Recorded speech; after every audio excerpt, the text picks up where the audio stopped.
ஒன்னு எடுமா இன்னொன்னு எடுமா வேற கலரா நான் ரெண்டு வச்சுக்கிறேன் ரெண்டு வச்சுக்கிது இதுதான் பொம்மையாடா சால்ட் பண்றாங்க அது தைல பூச்சி தூக்க சொல்லு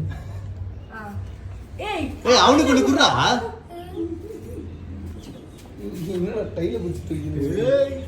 இது என்னடா எல்லி எலியா கையில இப்படி பிடிங்க கையில புடிச்சு வைப்பாரு ஏய் கை விட்டு ஒரு அங்கிள் அங்கிள் குடுறாரு ஏய், ஏய். கையில புடி எதுவும் ஆகாது புடி ஏய் அங்கிள் குடு புடி புடி எதுவும் ஆகாது புடி அப்படி பிடிக்காது கையில புடி எதுவும் ஆகாதா அது நீ இப்படியே பிடிச்சிருந்தா அது கேர் ஆயிடும்டா இங்க பாரு கையில புடி ஆதி ஆதிதான் சூப்பரா புடிக்கிறாங்க அப்படி அப்படி நசக்க கிடையாது இப்படி பிடிக்கணும் நசக்காது அஜித் புடிச்சா ஏய் இத பாருங்க சூப்பரா நீ கையில பூச்சினே இருந்தா கேர் ஆகும் அதுக்கு வாங்கிட்டு போகுமா இத சாப்பிடுறியா எலியா நீ சாப்பிடுறியா டப்பா ஆபட்டுக்கோ வாயில ஐண்டா அதான் ஒரு வெயிட்டே இல்ல ப்ரோ